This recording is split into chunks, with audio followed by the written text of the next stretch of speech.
I realized I loved Nisargadatta Maharaj's definition of mind.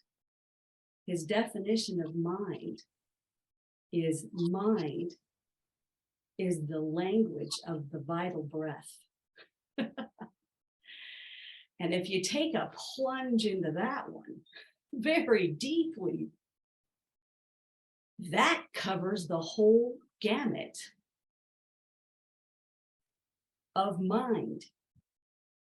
Mind in its delusional aspect, and mind in its enlightened or realized aspect, because it is the energy of pristine awareness, and consciousness is the dynamic energy of pristine awareness. So our minds are essentially luminous. The nature of the mind is absolutely pure luminosity.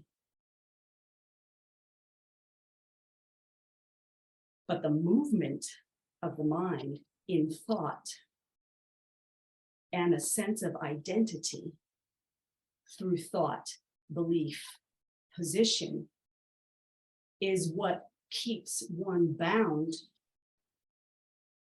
in, you could say, the not self or samsara.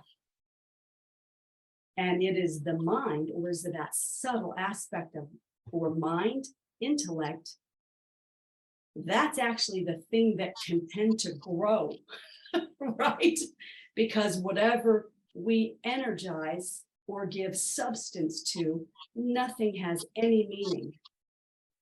The only thing that has meaning is what we give meaning to by substantiating it within our own minds.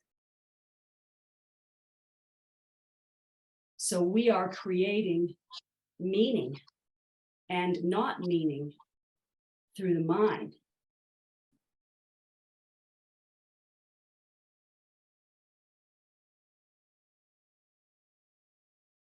And so then we look at the teaching of that mind is the nature of wind. And we have the karmic winds, which is the winds of the diluted sense of self, which is essentially the karmic winds.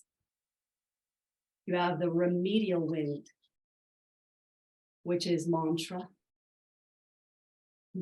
meditation, bringing the mind, the purification aspect of that, and then the wind of pristine awareness.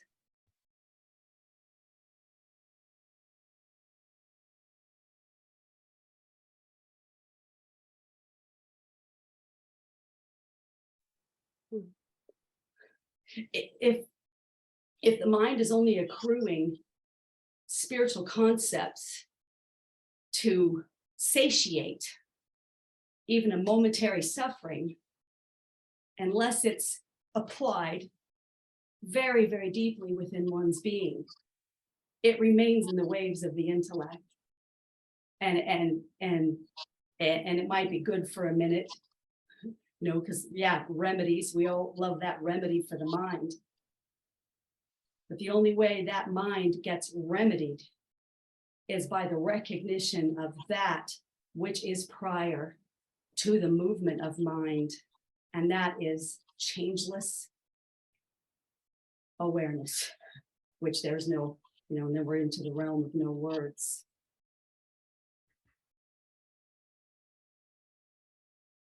Like Natone's always said, just like the mind of samsara, the mind of suffering is infinite, so is the mind of enlightenment is infinite. So there is ever more discovery. And there's ever more discovery of consciousness, of the nature, of recognizing the nature. That's the beautiful thing of having been pointed out, the self, and recognizing, because everybody has recognized. And in that recognition, that's the illuminating consciousness. That's what's illuminating all of it. And that, I've had this written transmission a little bit back, and it was basically free of the thoughts of the three times, basically past, present, and future. Free of the thoughts of the three times puts primal awareness in the seat of power. So then it is the awareness, it is that which is the illumination. It is that which illuminates, because the mind in its thinking and thoughting, it's that which oversees the mind. And the mind is great for resolving things that are within the mind. So it's like Maharaj says, you have to remove the thorn with a thorn. So what was created by the mind often does need to be undone by the mind. All that is happening in this field of awareness.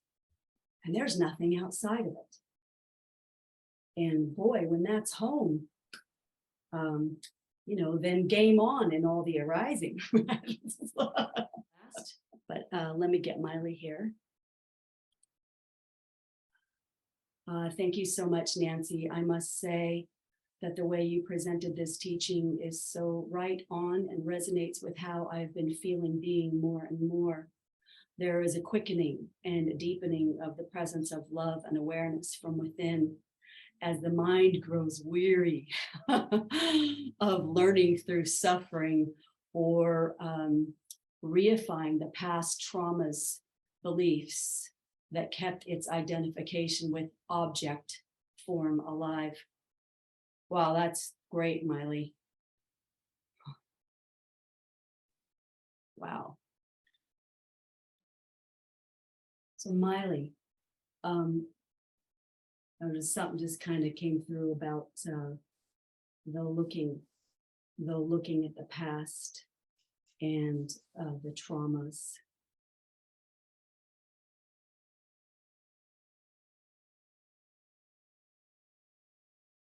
What happens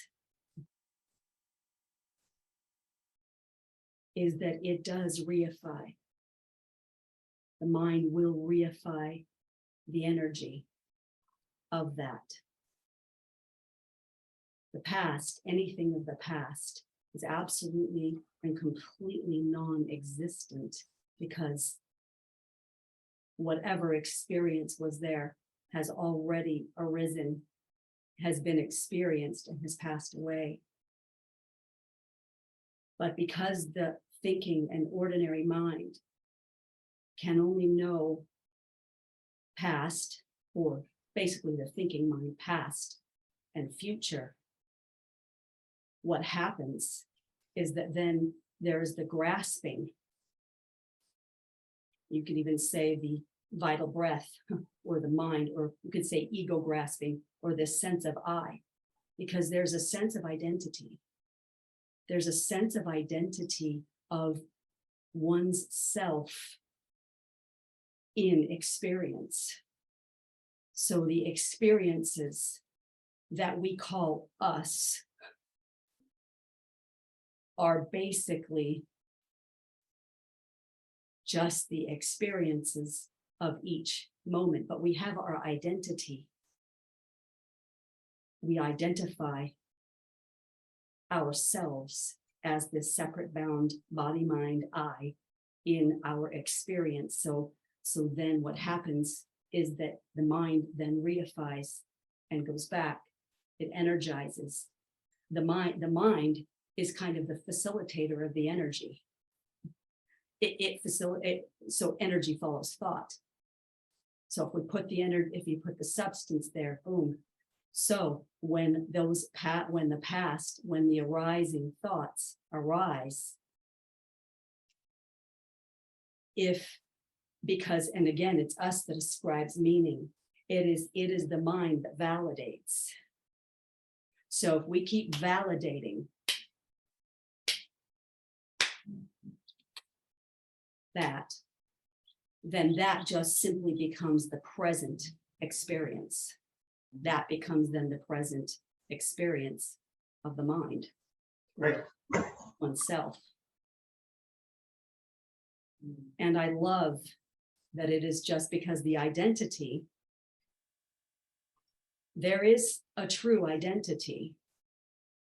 And that true identity is this pure consciousness or pure awareness.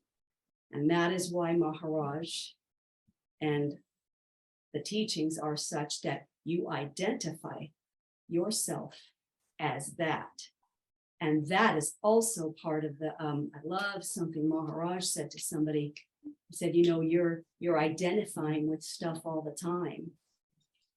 And he said, remember this, and remember this only, if you're going to identify with one thing, and that is that you are this manifest pure beingness, the very soul of the universe, by which you observe this life.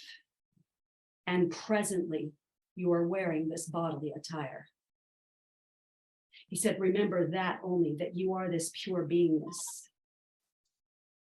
And that trains the movement of the mind in that, and then abiding in this pure being, which you know that you are. And that is what becomes, that is what is the nature, the true nature. And it's amazing because the true nature is absolute total simplicity. The rest is total complexity. The mind is absolute, that is the complexity. There's no complexity in one's true nature. There's no complexity whatsoever. But when that is constantly recognized and constantly attended to, then that becomes the master of that then becomes the master of the moving mind, because we're still going to be moving in mind. We're still going to be having this, the movement. We're all embodied. So we're still having to pay attention to stuff, unless you've got a great cave and, you know, I don't know anybody who's got that, right? But it's amazing because we are giving validity all the time. So we're validating. So what are you want to, what do we validate? And as Nora was saying, as we get a little bit older, that those choices become, especially when the intention is full liberation, then that becomes what gets validated, what is ascribed meaning. And it's that true identity. That's the true identity, is this essential nowness.